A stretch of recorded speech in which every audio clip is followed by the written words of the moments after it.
This is an area where you can stroll around immaculate shopping malls, sit in fancy coffee shops, go shopping at high-end fashion boutiques and drink a wheatgrass latte with your plant-based burger. Welcome to Phrom Phong.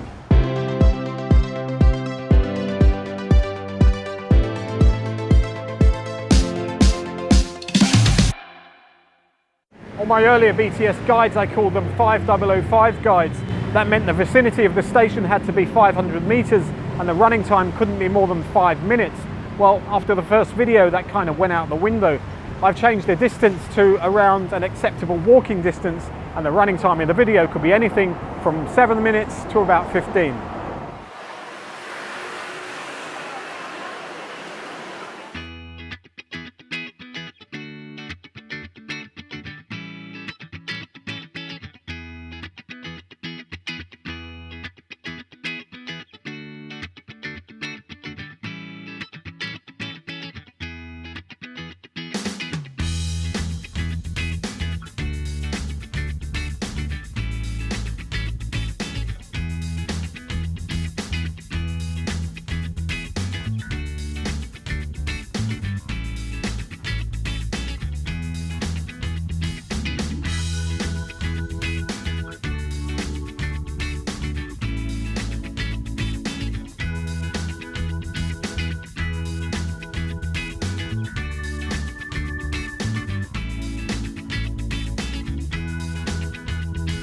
So first prize, best soy in Phrom Phong for recreational purposes. It's got to be 33/1 right here. This is where the pubs are, this is where you come and hang out, and this is where you get a roast dinner and a pint of Guinness. But I'm not going to tell you where from.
In the dark days before social media, if you said you'd been shopping at the Emporium, it carried the same high level of credibility as doing a Facebook or Instagram check-in would nowadays. But back then, people just had to take your word for it.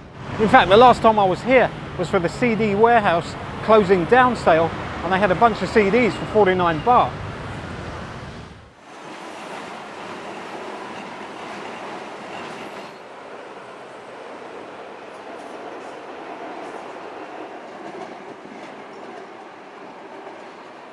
I'm a little bit thirsty and I've got to one of these fancy coffee shops. I know what I said at the beginning, I know I was a bit sarcastic, as if I'm too good to be drinking in those fancy kind of coffee shops. Anyway, it's just the people that go into these places, they really think there's something special. I mean, look at them. I mean, look at those two. Who the hell do they think they are? They think they're really something special. I wouldn't be seen dead drinking coffee with people like that, that's for sure.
Sukhumvit 24 is condo heaven to some people. Parts of this area look like you're not in Bangkok, which is nice. And the Davis Hotel apparently is haunted. It looks closed. Would have been great to get in there and do a ghost story, but we've got our own ghost story coming up a little bit later.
Buying books in the old days, that was an expensive business. You had Asia Books, Bookazine and DK Today.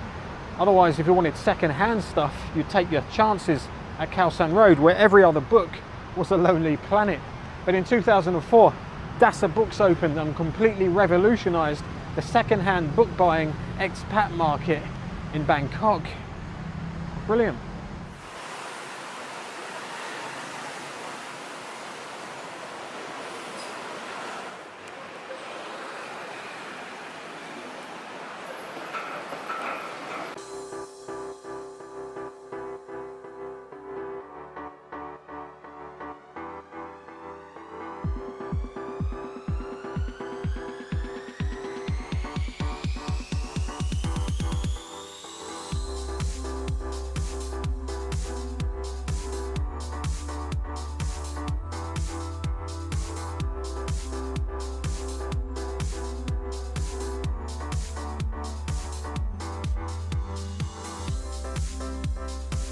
Sukhumvit 26 has got to be the best looking soi in the whole of Sukhumvit.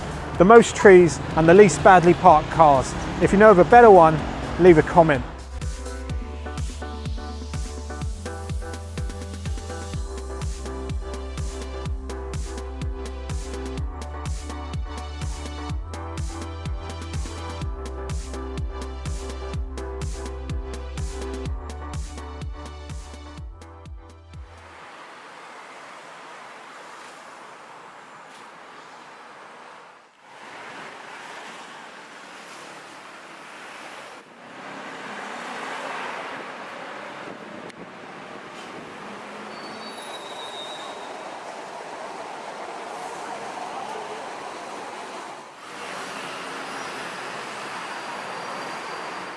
I was told about a furniture store shut down about 40 years ago. This furniture store were producing high quality furniture and were making high profits. The reason for those high profits was they got the wood cheap because it came from the south of Thailand, from a forest that was cursed and on private land which was off limits. Anyway, this wood was causing all sorts of problems in the workshop. A couple of employees had bad accidents. One day the owner was in the workshop. I heard voices coming from the storeroom in a language he couldn't understand. They scared him so much that he ran straight out the shop into Sukhumvit Road and got killed by a bus.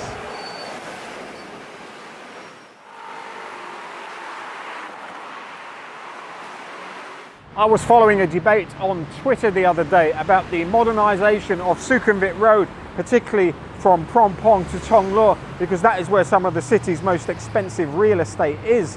One guy was leading the discussion, clearly a modernist. He was saying, well, at least they're getting rid of all the crappy 1960s architecture that has been blighting the landscape for the last decade of modernisation.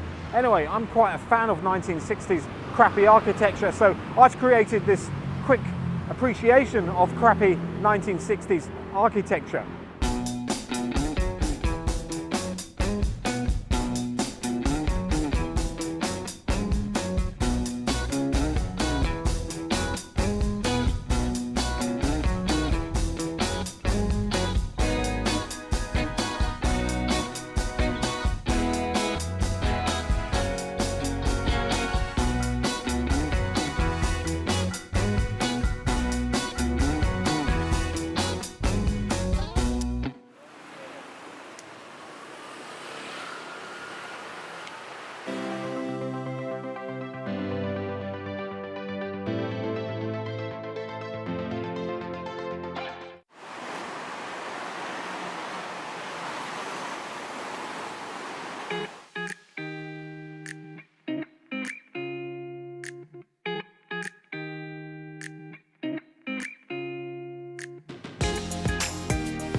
Soi 39, some lovely looking condos, nice looking restaurants, a few boarded up businesses and shops to be expected.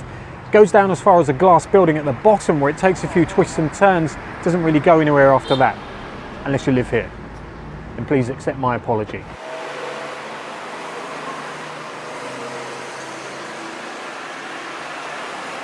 One thing that did interest me here is this commemorative stone. It's been put right across the pavement, and the thing is, it's upside down. The name on here is Pitchit Ratikal. He was the Bangkok governor between 1996 and 2000, and there's a logo here for the National Housing Authority, so I'm assuming that something around here has been built to benefit the community. Anyway, I think when they redid the pavement, they put it back upside down. I'm not sure why they would have done that, but there we are. I've been looking at my map, and according to this road here, we can get to an art gallery which is open in between the Beirut restaurant and a second-hand shop, but it's going to be closed today, so we'll have to come back tomorrow.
So there we are. I expected to just be waltzing in, taking a few photographs, putting them together to a piece of music, but I was pleasantly surprised. The end is now is here, runs until the 5th of January, and I think it might just be a little bit too late to get yourselves down here by the time the video comes out.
There we are, Soi 31, not a lot happening, a couple of restaurants. I'd love to live there, but apart from that, it's pretty boring.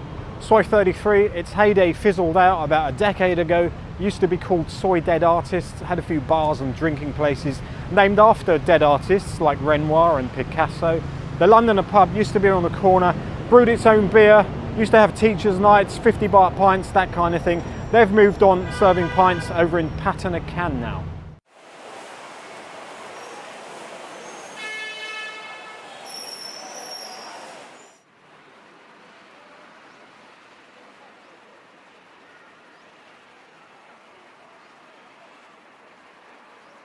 Benchasiri Park opened in 1992. This land was formerly occupied by the Bangkok Meteorological Department. As for wildlife, there are giant turtles in the lake, and if you're a cat lover, this place is heaven.